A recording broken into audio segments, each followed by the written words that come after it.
digital SAT model questions. This is the question we have stopped at in the last class. Hope the screen is visible. Yeah. Now you can see the screen. Please check the question for 1 minute.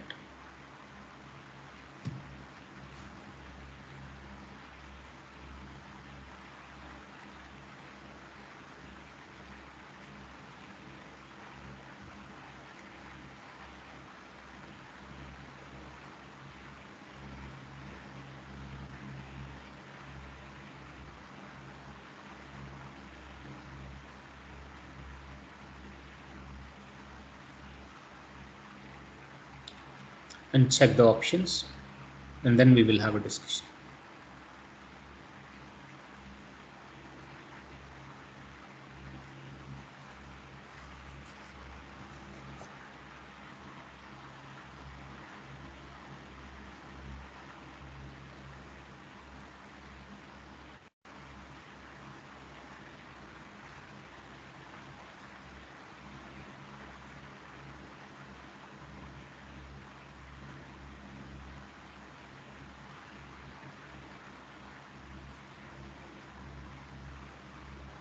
So hope you have come up with your own option as correct.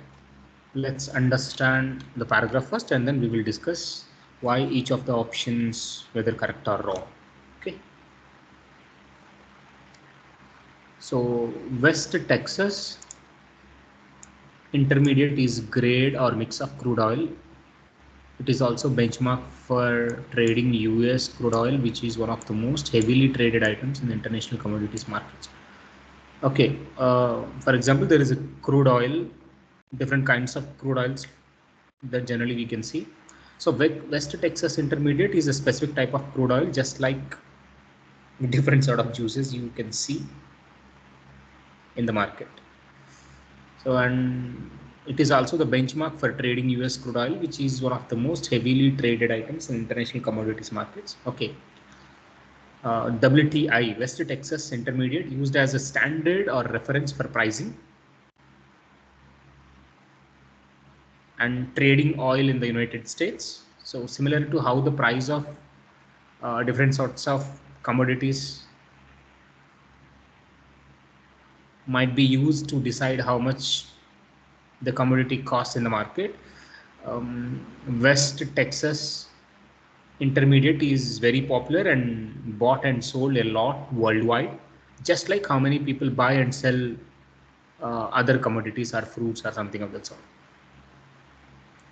The term West Texas Intermediate is therefore often used to refer to futures market on the New York Mercantile Exchange, right? So when people say West Texas Intermediate, they often mean the trading of oil that will be delivered in the future. This trading happens on a big market called New York Mercantile Exchange. So it's like promising to buy or sell commodities next month at a price agreed upon today. So the prices fluctuate widely with supply and demand, and higher numbers indicate more trading.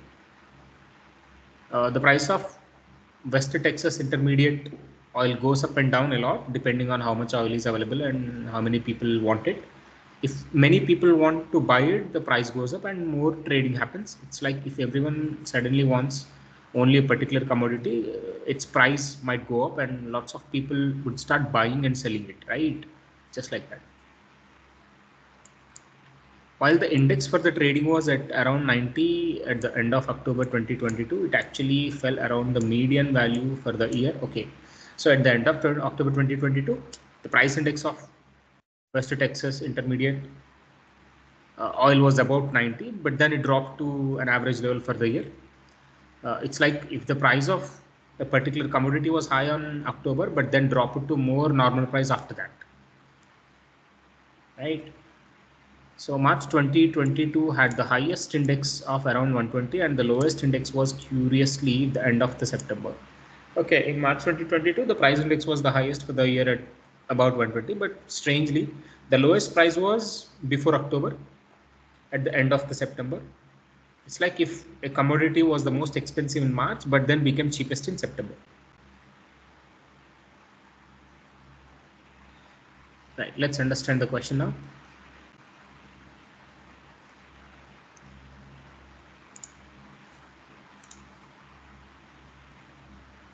Based on the text, what is most likely true about the West Texas Intermediate? Okay.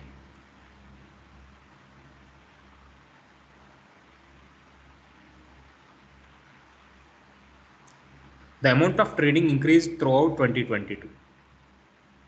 So the passage mentions fluctuations, not a consistent increase. Right. The index fell to median values by the end of October, indicating the trading did not increase throughout the year. So, but the answer choice is indicating that trading increased throughout the year. Option B. At the end of the September 2022, the index was probably 60. The passage states that March 2022 had the highest index,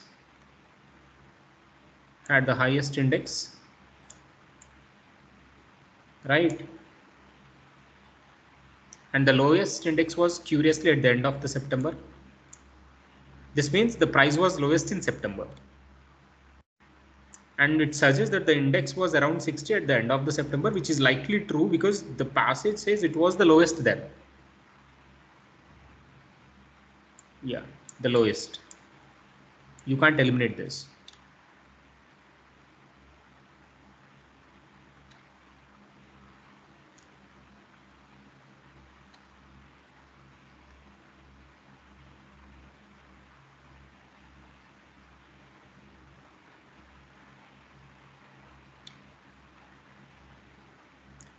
Next, the index increased in March 2022 because the changes at New York Mercantile Exchange.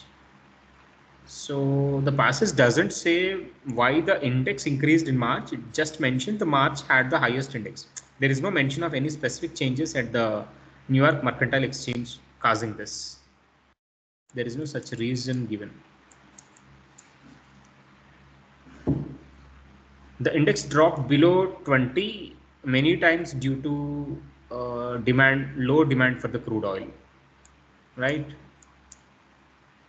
So there is no information in the passage, right, about the index dropping below 20 at any point. The passage only suggests it was at 19 October and 120 in March, with no information or indication of it dropping that low. So the best option is B only.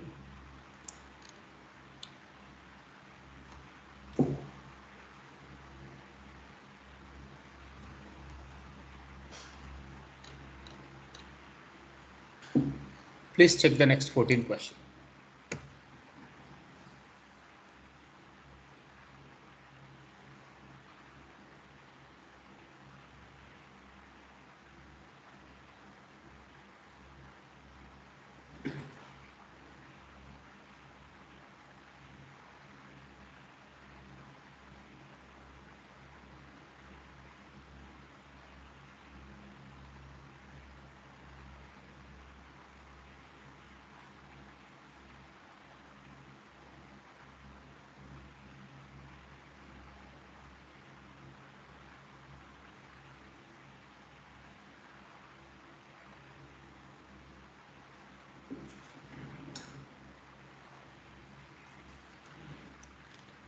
And now check the answer choices and pick your own.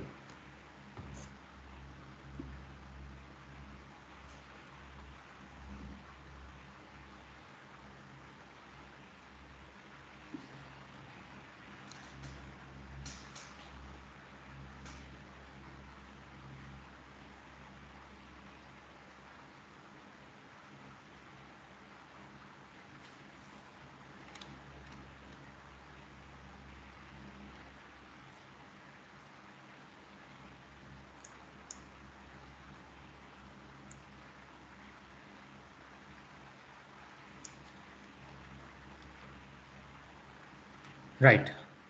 Let's discuss. what it is actually talking about. So most students have heard of charismatic 18th president Ulysses S. Grant. However, the name of his vice president S. Colfax has mostly been neglected. Okay, sorry, relegated. Relegated means degraded to history. Denigrated to history. Denigrated might be showcased as um, degraded personality than he deserves. Yeah, let's see. This means that many students know Ulysses G. Grant is recognizing him as 18th President of United States. The word charismatic suggests that he was a popular or influential leader.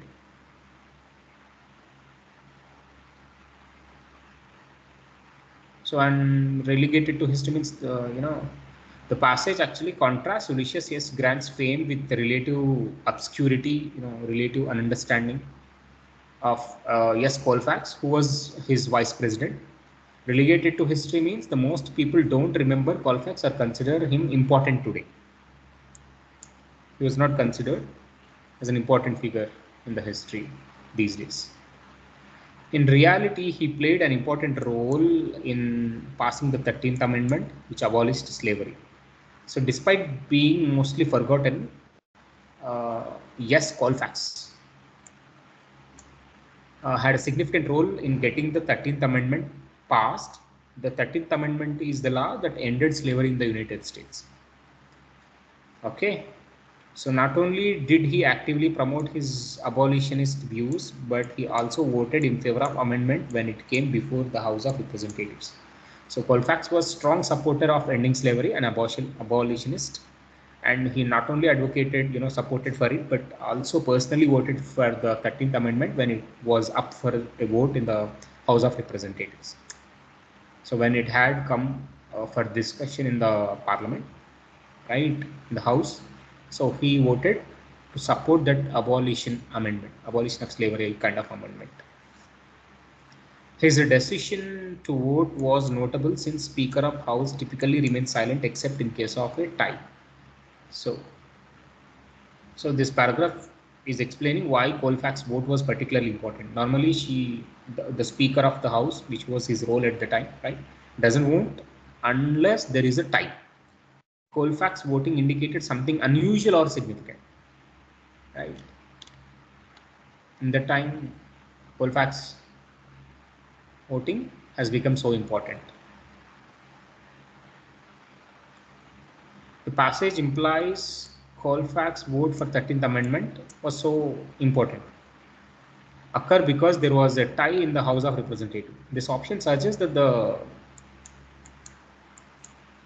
Colfax only voted because there was a tie, which is not at all given anywhere in the passage. That's wrong. The passage states his vote was notable because the speaker normally votes only in case of a tie. It doesn't say there was a tie in the situation in that instant. So this, you can't go with this. So 13th Amendment passes the Colfax vote. Colfax vote was not considered valid because the Speaker of the House could not vote. This option also incorrect because the passage does not mention his vote was invalid and the speaker was not allowed to vote. It only states that it is unusual for the speaker to vote unless there is a tie, not that his vote was not valid. Right? Colfax's vote was not valid. C. Greatly emphasize Colfax's commitment to the amendment. Yeah, this must be correct. The passage, implies that by voting, even though it was not typical for speaker to do so, Colfax showed strong support for 13th Amendment, highlighting his commitment to ending slavery. So this is only the thing you can actually say based on information given in the passage. Went against the opinion held by the President U.S. Grant. This option also incorrect because the passage does not mention any disagreement between Colfax and President Grant on this issue. There is no information in the text to suggest that Colfax vote opposed Grant's views. So C is only the correct option because the passage implies that Colfax's decision to vote, even though it wasn't required of him, highlighted the strong dedication to cause of abolishing the slavery. The other options are incorrect because they either wrongly present the reason for his vote, or introduce information not mentioned by the passage, not supported by the passage. Right?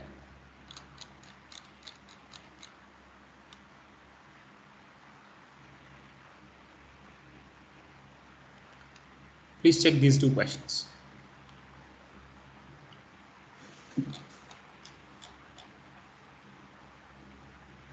You can stop this video anytime you want for checking the questions and answers.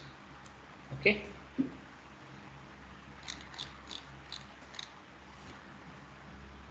Yeah. Now please attempt the 16th and 18th questions.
Right.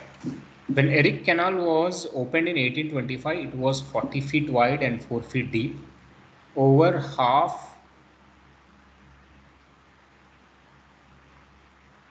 of the original canal was taken out of use with 1918 opening of 120 feet wide and 12 feet deep section that about 10 years earlier to accommodate the larger badges of the modern era, which was completes the text so that conforms, follows the conventions of standard English. Okay.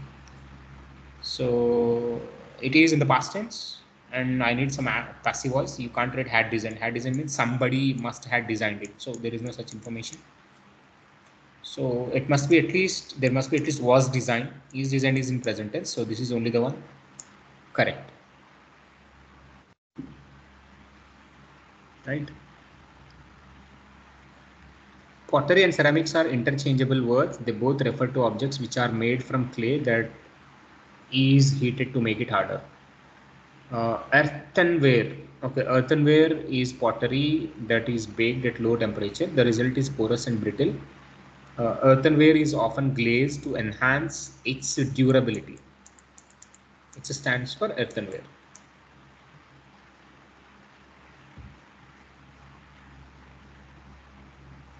Right? So it must be this. It is. It means it is. This is wrong. There, earthenware is a singular one. You can't write plural. Okay. Please check these two questions also.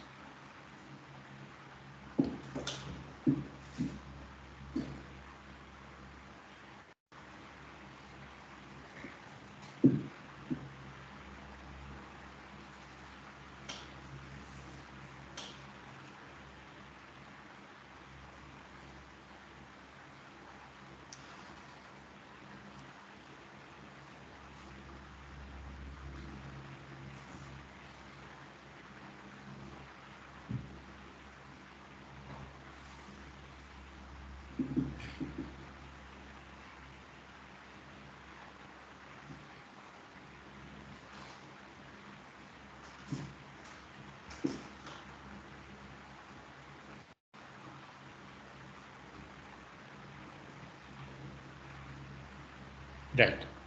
Rabbits and hares look similar, and many people use the names interchangeably. But in reality, there are many biological and behavioral differences. Okay, for example, the eyes of baby rabbits take about 10 days. Okay, it is actually comparing the eyes of baby rabbits and eyes of baby hares.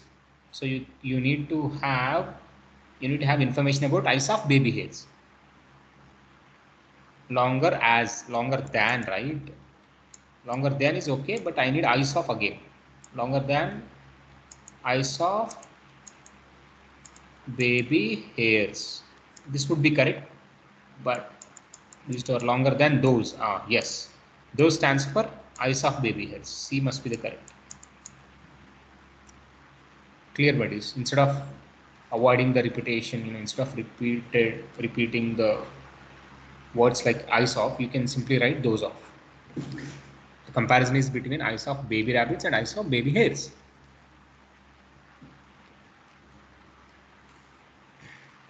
Unusual additions to freshwater aquarium include pom-pom crabs, aptly named for hair-like tufts on their pincers, which make the crabs appear to be holding small pom-poms. So growing to, there is a modifying phrase. So immediately after, there must be what was growing. What were growing or what was growing must be written in this plan. So modifying phrase must be followed by what that phrase is exactly modifying. The particular noun, the particular subject. It's a phrase. It must be followed by what it is actually talking about. What was growing or what were growing. A larger tank, which choice completes? Okay. So what were growing means a larger tank? No, a large tank is not. I need something which was growing, which were growing to about 1 inch long. It is not, no, these crabs, yes, these crabs were growing to about 1 inch long. C is the best. The requirements for these crabs were growing. Requirements won't grow. C is the best. Right. Please check the questions once again for half a minute and then we will move on to other questions.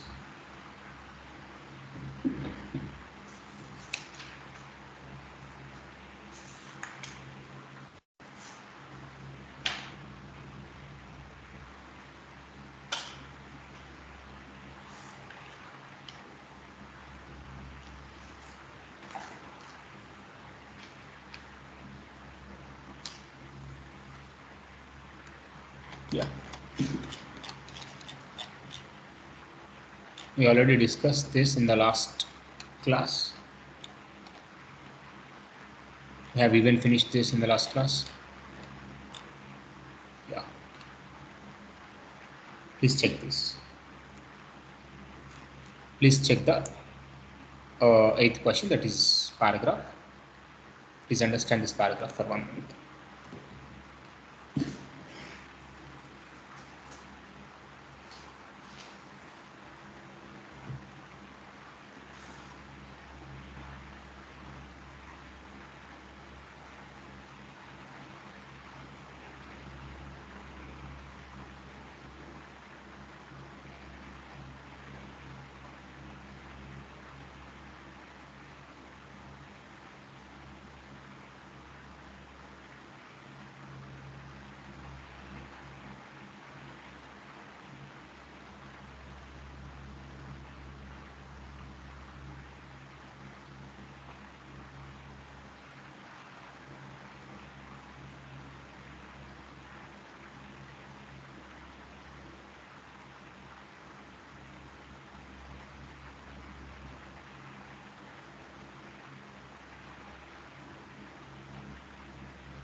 Right. Please check the questions now.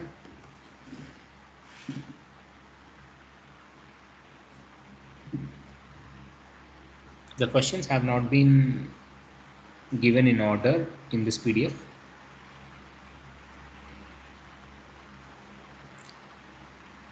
Yeah, hope you have got your own answer. Now let's discuss the paragraph, what it is actually meant.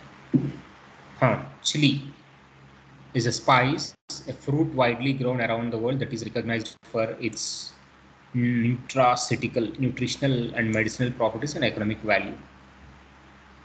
Okay, so chili is a type of fruit that is used as a spice in cooking. It's grown in many places around the world.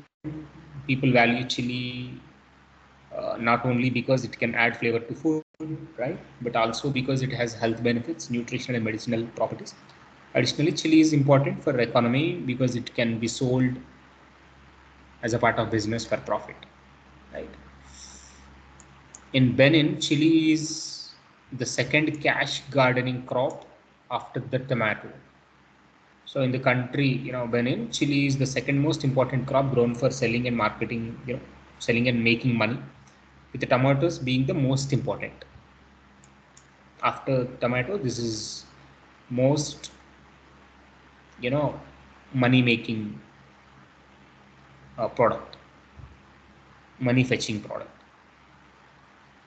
Its annual production is about 47.12. So each year about 47.162 tons of chili is produced in Benin, right?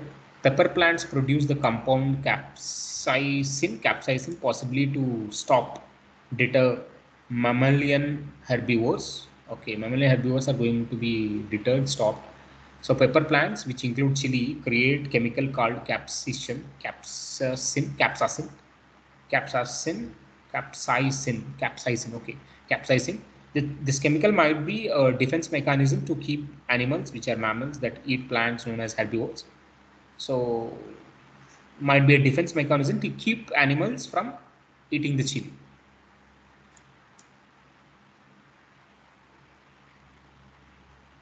Right.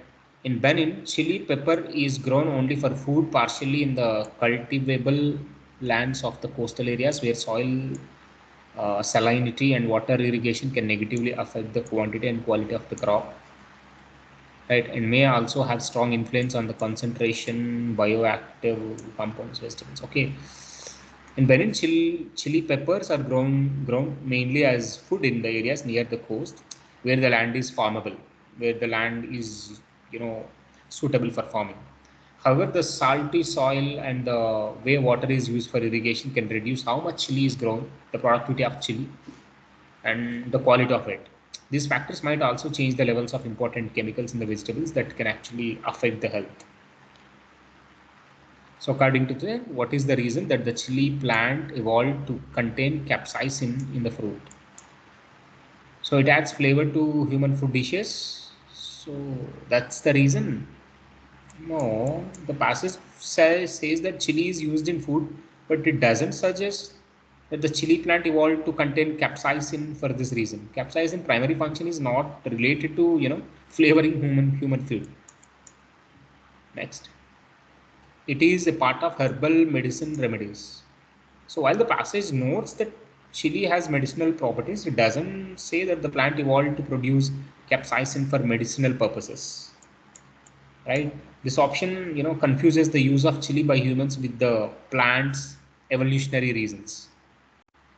Okay, so it increases the plant's absorption of nutrients. The passage actually has never mentioned that capsaicin having anything to do with how the plant, absorbs nutrients. Nothing was mentioned about the absorption. This is unrelated to the purpose of capsaicin. So it protects the plant from predation. Yeah, it protects the plant from predation is the one.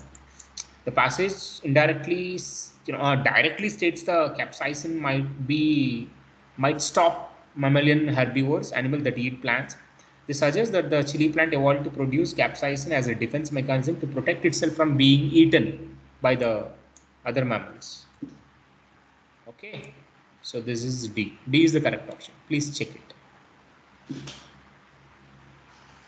So D is absolutely correct. It protects the plant from predation because the passage indicates that the capsaicin is useful to stop animals from eating the chili plant, which is a form of protection from predators. The other options are either unrelated to the text or wrongly present the reason why chili plant produces capsaicin. Okay. Next.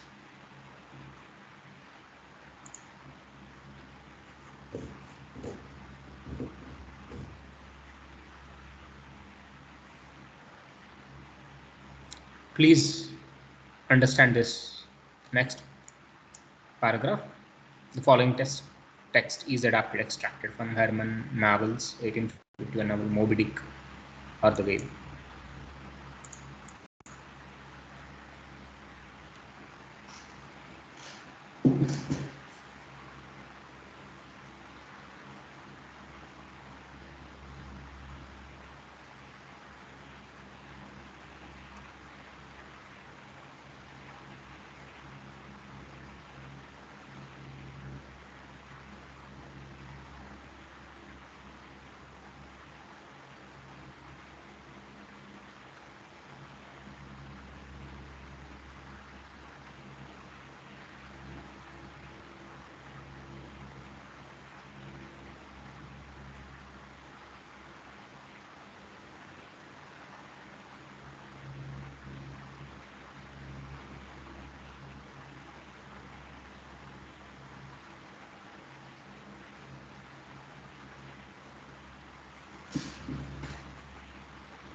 Please check the options now and check which is correct.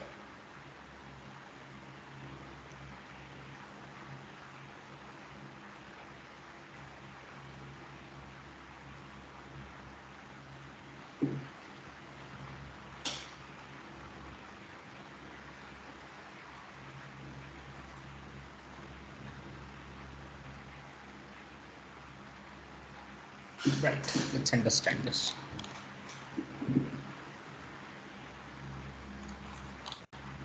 This passage is, an except from Herman Melville's novel Moby Dick, specifically from the chapter where the narrator Ishmael talks about why he goes to sea. Right? Let's understand the paragraph. Now, when I say that I am in the habit of going to sea, I don't mean that I ever go to sea as a passenger. So that while he often goes to sea, he doesn't do as a passenger. He makes it clear that he is not just traveling for leisure or comfort. Right? He's clearly emphasizing that he is not just for his pleasure or for leisure or comfort. For to go as a passenger, you must needs have a purse, and a purse is but a rag unless you have something in it. So Ishmael explains that to be a passenger, you need money, a purse full of money. If you don't have money, a purse is useless. Right? Besides, passengers get seasick, grow quarrelsome, don't sleep. No, I never go as a passenger, nor though I am something of salt, do I ever go to sea as a commodore or a captain or a cook. Okay. So he actually explains the disadvantages of being a passenger. They get seasick, generally become irritable, and don't sleep well. For these reasons, Ishamel insists that he never travels as a passenger. Right? So even though Ishamel experienced at sea something of salt, He never takes on important roles like commodore, or captain, or cook. He even don't want to take such roles. I abandon the glory and distinction of such offices to those who like them. Right? He chooses not to pursue the honor and recognition that come with these higher ranking positions. Right? He leaves those roles to others who desire them. He don't want them. I always go to sea as a sailor because they make a point of paying me for my trouble, whereas they never pay passengers a single penny that I ever heard of. Ishmael prefers to go to sea as a sailor because sailors get paid for their work. Passengers, on the other hand, don't receive any payment. In fact, they have to pay to travel, right? So basically, overall meaning is like in Moby Dick, Shamil is an inman who decides to go to sea to escape the monotony of life on land, right? The novel explores theme of fate, free will, and pursuit of knowledge, among others. Ishmael's choice to work as a sailor rather than passenger reflects his, practical mindset and his desire for adventure and experience, rather than luxury and comfort. Yeah. Based on this text, why does Ishmael avoid traveling aboard a ship as a passenger? First one, he doesn't want excessive responsibilities. The option actually suggests that Ishmael avoids being passenger to avoid responsibilities. However, the passage actually emphasizes that he avoids being passenger because passengers don't get paid, and he doesn't like the discomforts of being passenger. There are some issues, right? Passenger feels sick, become irritable, doesn't like such discomforts of being a passenger, and not because of responsibilities. So this is wrong. Author has given different reasons why he avoid being a passenger. He desires reimbursement for his efforts. Is there any option as such? Yeah, the option somehow, actually aligns with passage where Ishamal states that as a sailor, he is paid for his trouble, whereas passengers are not. This is the correct reason provided in the text. You can't eliminate this. He's going to be paid. Sometimes enter periods of deep depression. He sometimes, the passage doesn't mention anything about depression or mental health as a reason for Ishmael avoiding being a passenger.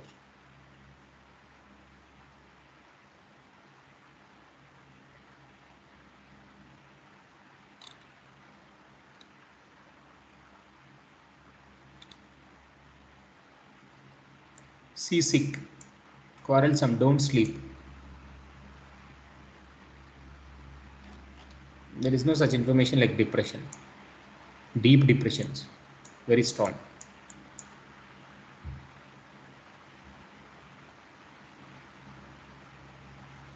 He hungers for recognition for his efforts. This option is indicating that Ishmael wants recognition, but the passage directly states he abandons the glory and distinction of higher offices, which means he is not interested in recognition, making this option wrong. The only option correct is B, right?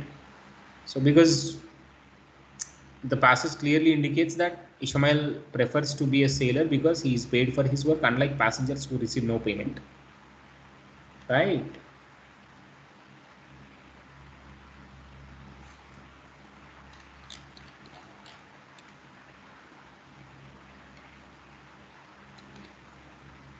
Please check text 1 and text 2. Please understand.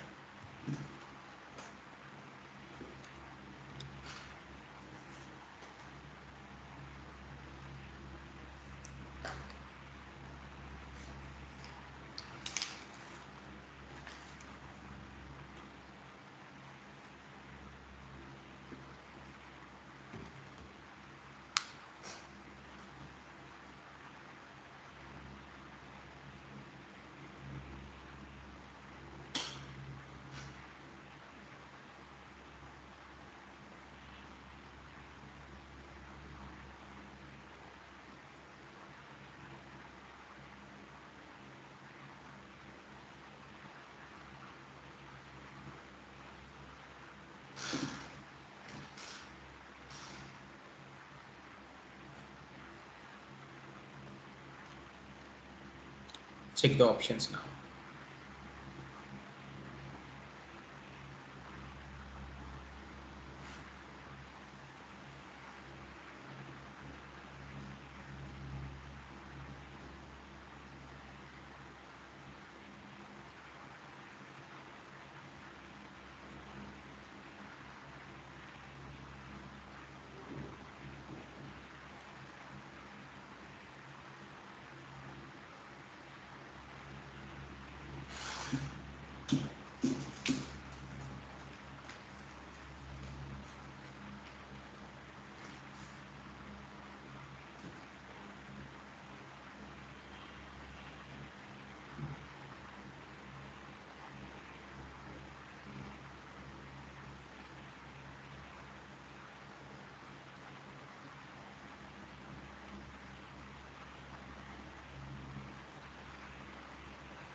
You can check the questions again.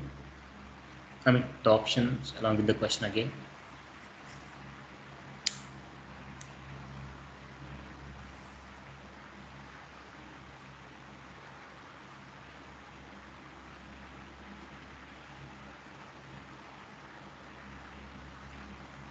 Right.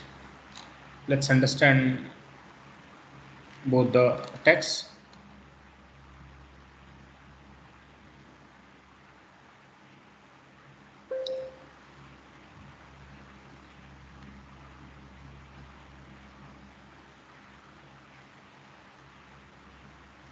Okay. It is stated that Abraham Lincoln had an almost morbid means very bad, filthy, something, morbid dislike to an escort or guard and daily exposed himself to the deadly aim of an assassin. Okay, the passage suggests that the Abraham Lincoln had a strong hate or aversion to being accompanied by guards or escorts for protection. The word morbid actually gives that this dislike was unusually intense and even unhealthy. As a result, Lincoln frequently put himself in dangerous situations where he could be easily targeted by an assassin. On more than one occasion, the president, had gone through the streets of Washington at a late hour of the night without escort or even the company of servant, walking all the way, going and returning. The passage continues by describing specific instances where Lincoln and as president walked alone through the streets of Washington D.C. late at night. He did this without any protective detail, not even a servant to accompany him. This behavior further emphasizes his disregard, ignorance for personal safety. Right? Bancroft's eulogy on Lincoln never pleased the latter's lifelong friends. February 16, 18, David Davis, who had heard it, wrote, his analysis of Mr. Lincoln's character is superficial. Okay. So the passage has actually started by mentioning that Bancroft's eulogy, a speech or writing in praise of someone when died, Lincoln might have died, about Lincoln was not well received by Lincoln's close friends. They won't actually value as Lincoln deserves. So Lincoln was not well received, well recognized by Lincoln's close friends. February 16, 1865, David Davis. Okay, on February 16, 1866, David Davis, who heard Bancroft's eulogy, wrote a letter to the author of, text 2. Davis criticized Bancroft's analysis of Lincoln, calling it superficial. meaning that it was shallow or lacking the depth or wrong something. On 22nd, he again wrote, Mr. Bancroft totally misconceived Mr. Lincoln's character in applying unsteadiness and confusion to it. So on February 22nd, Davis wrote another letter arguing that Bancroft completely misunderstood Lincoln's character. Davis specifically disagreed with Bancroft's claim that Lincoln was unsteady or confused. Lincoln was a great president. Bancroft, you know, Bancroft has wrongly understood Lincoln. That was mentioned by his friend Davis. Davis has criticizing Bancroft. Is criticizing Bancroft, right? So Lincoln grew more steady and resolute, reliable, firm, and his ideas were never confused. I thought him always master of his subject. He was a much more self-possessed man than I thought. So Davis believed that Lincoln became more focused and determined over time. He also thought that the Lincoln's ideas were always clear and that he was in control of the issues he dealt with, right? Davis was impressed by how composed, calm, and confident Lincoln was, even more than initially thought. That was Davis' perception. Based on the text, how would the author of text 2 most likely respond to Lincoln's behavior illustrated in text 1? By conceding the importance of protection, conceding means agreeing, no? By asserting greater significance of Lincoln's belief that assassin is always possible. This option suggests that the author would acknowledge the need for protection, but would emphasize Lincoln's belief that assassination was an unavoidable risk. However, text 2 does not support the idea that author would agree with Lincoln's disregard for protection. Text 2 have not have not supported the idea, right? Author would agree with Lincoln's disagree Lincoln's ignorance for protection, negligence for protection. Next B. By conquering, so this is obviously it's going to be wrong, right? By conquering that, Lincoln rarely deviated from his personal convictions and exhibited stability and equanimity. It's actually the same, no? What we have read. He is calm and composed. The option aligns with the description of Lincoln text 2, right? The author of text 2 thought Davis' perspective described Lincoln as steady, resolute, and self-possessed. This option correctly reflects the author's likely view that Lincoln was stable and consistent in his actions, right? Even in his apparent negligence, disregard for personal safety. You can't eliminate the B. By acknowledging that Lincoln had morbid dislike for any form of security. While text 1 describes Lincoln's strong aversion to security, text 2 does not suggest that the author would focus on this aspect. Right? Text 2 author has not focused on this. Instead, text 2 emphasizes the Lincoln's steadiness and resolve, right? Not his aversion to security. Text 2 actually talking about steadiness and resolve, how determined he is, not his aversion to security.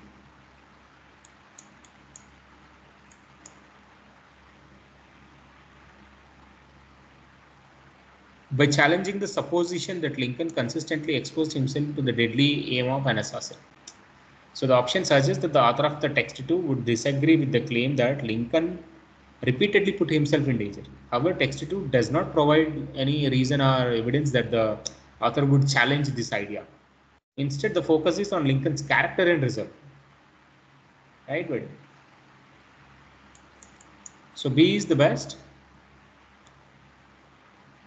Most accurate out of all. The author of the text 2, reflecting on David Davis' letters, would likely agree that Lincoln was steadfast and composed in his behavior. This is absolutely similar or same as the information given in the passage about Lincoln as someone who rarely deviated from his convictions and maintained a sense of stability, equanimity, and even in risky situations. So you know why A and C have been eliminated? They were incorrectly assumed that the author of the text too would emphasize Lincoln's concern about assassination or his dislike for security, which are not supported by the text. Okay, you can't see such information in text too. Option D incorrectly suggests that the author would challenge the idea of Lincoln's exposure to danger, whereas text 2 does not indicate this focus. So ultimately, this is the correct option.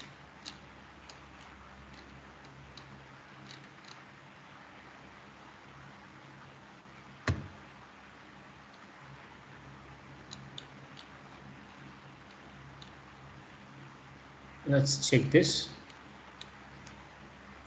Please understand this.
Please check the questions.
Hope you have come up with your own answer for this fifth question. Let's understand the passage and let's pick. So Giroft culture. Giroft culture is hypothetical society that lived in the third millennium BCE in Iran. Okay, so Giroft culture is believed by some people to have existed around 3000 BC in what is now called Iran, but it's not proven, hence it's called hypothetical, right? The first indication of culture was found in 2001 when scientists evaluated confiscated artifacts. They have checked some seized artifacts, but many were skeptical of the find because it did not have an archaeological context and many contain forgeries.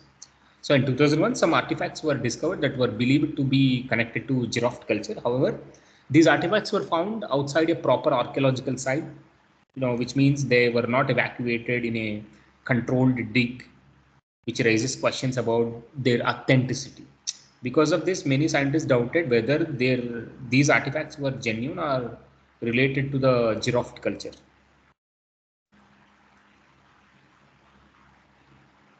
Okay, they are contain forgeries means fake stuff. However, the site of Konar Sandal in Iran is now being excavated. Archaeologists have discovered two mounds, a citadel and the tablets with an unknown script that might prove vital link to understanding whether the Giroft culture actually existed. So despite the initial skepticism, archaeologists are now digging at a place called Konar Sandal in Iran.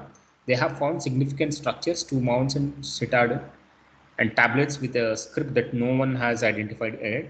These discoveries could be key evidence in proving whether the Giroft culture really existed. Right? Now, what's the main purpose of the text? You will definitely see these sort of questions. Main purpose, at least 2 to 3 questions in your each of the verbal part of SAT, digital SAT exam. Okay. The main purpose of the passage is to understand, what author is trying to convey overall, rather than focusing on just one detail, right? Yeah. So, option A, it casts doubt on the existence of an ancient culture, or it weakens the existence of an ancient culture. Is it true? No. Overall, it is actually supporting. The passage does not mention skepticism about the artifacts, but overall tone of the passage is more about discovery, possibly significant evidence at the Konar Sandal that could support the existence of Giroft culture.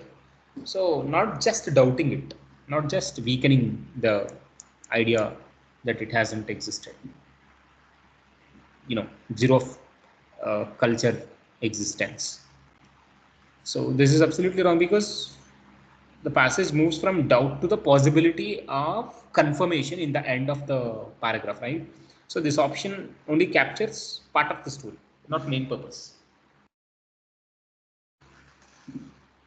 It reveals flaws in the theory that an ancient culture existed.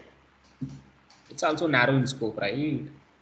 The passage does discuss skepticism but does not focus on revealing flaws. Instead, it highlights a recent archaeological work that might support the existence of that particular culture, Giroft culture. The text does not focus on revealing flaws. The passage does not focus on revealing flaws, but on the potential for new evidence. It outlines the current understanding of an ancient culture.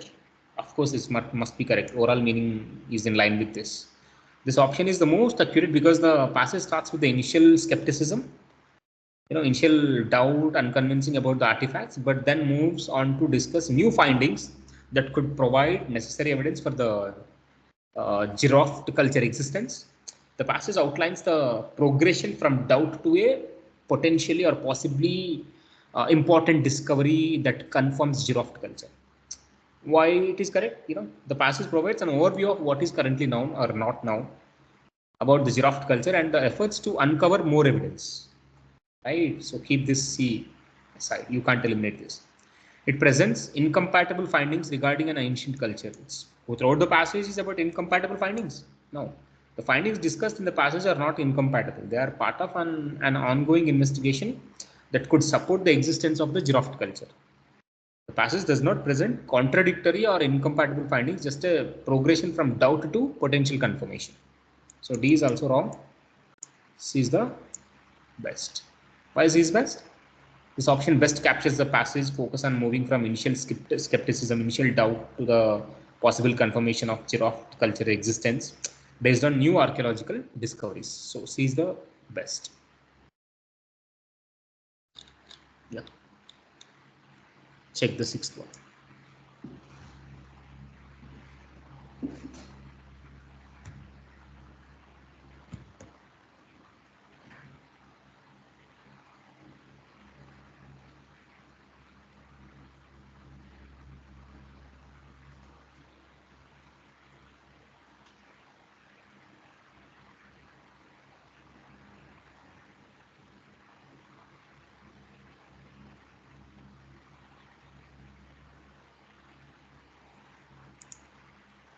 Please read this paragraph.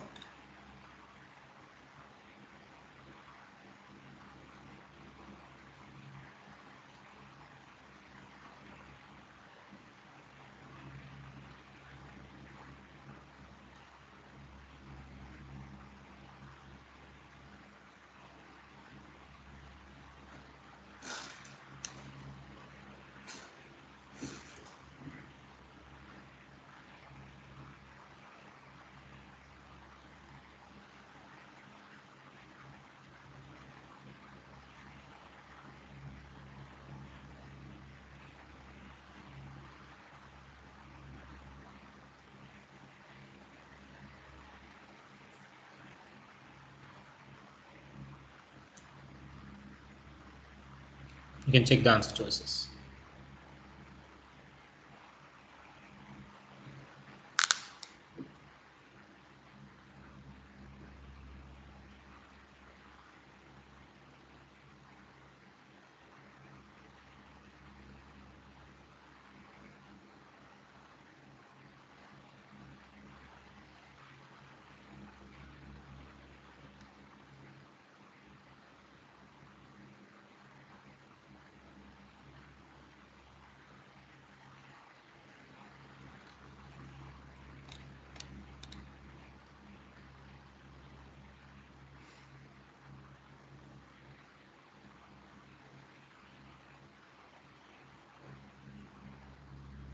Right.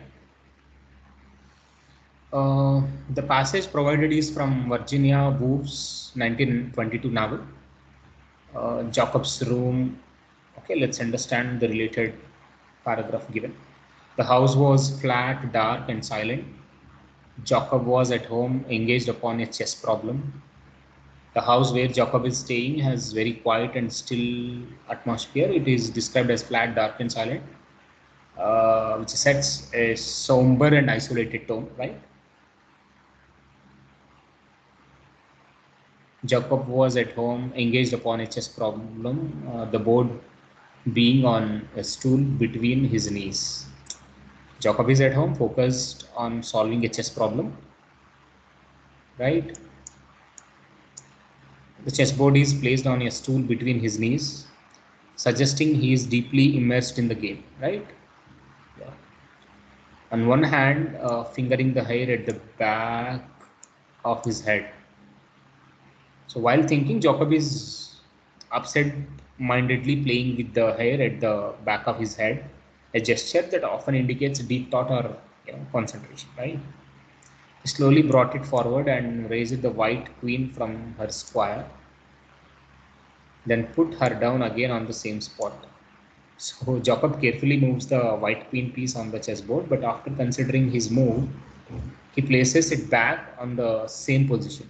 This shows he is uncertain or deliberating his next move, right? He filled his pipe, ruminated, moved 2 pawns, advanced the white knight, then ruminated with one finger upon bishop. So Jacob fills his pipe and thinks deeply. He makes a few chess moves, including moving two pawns and advancing the white knight. Then he passes again, this time thinking with his finger on the bishop piece, indicating ongoing contemplation, right? Ongoing, deep thinking. Now Fanny Elmer passed beneath the window. So at the moment, the character named Fanny Elmer walks by outside the window. This indicates an outside world still existing beyond Jacob's intense concentration on the chessboard. There is an outside world, but he is concentrating on the chessboard product. So the question is, which choice states main purpose of the text? It hints that Jacob was more intent on the window than on chess. There is no such comparison, right? The option suggests that Jacob was more focused on what was outside the window than on the chess game. However, the passage mainly describes Jacob's deep concentration on the chessboard, correct? With only a brief mention of Fanny passing by the window. There is no indication that Jacob's attention was drawn away by her, so this option is incorrect.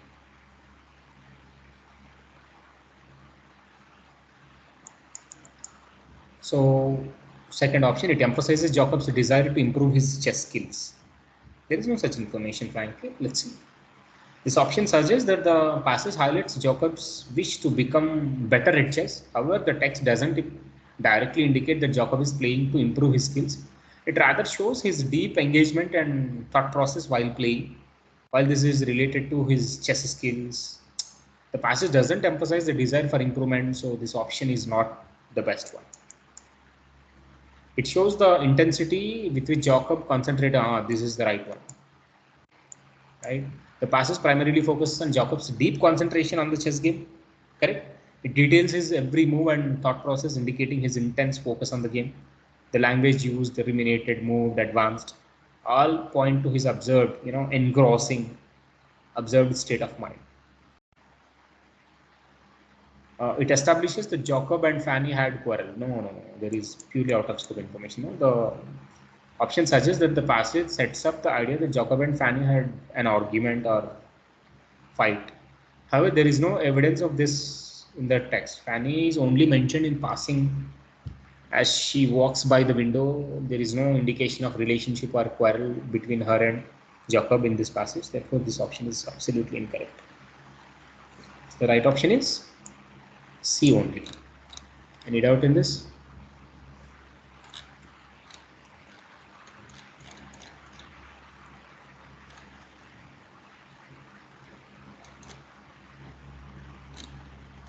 Yeah. We have already done these two questions. R.K. Narayan was a pioneer in Indian literature that was written in English. His stories often resolve around common people in the fictional town of Malgudi. His unassuming insights, understanding, and gently humorous treatment of everyday life interactions are so easily understandable, easily accessible. Readily would be the best option. Riley means carefully, cautiously, anxious and careful. The following text is adapted from Mother Joan Sager's speech to coal miners picketing in Charlestown, West Virginia. The governor will get until tomorrow night to get rid of his bloodhounds. We are not going to leave a slave class to the coming generation, and I want to say to you that the next generation will not charge us. Next generation will not blame us for what we have done. They will condemn us for what we have left undone. So they won't remove the slavery. The next generation definitely blame us continuing that. So blame, accuse. Finally, the questions we have started, almost 13 to 14 questions were discussed in this video. We will start part 2 of the same test number 4. Okay, I'll share with you another video soon.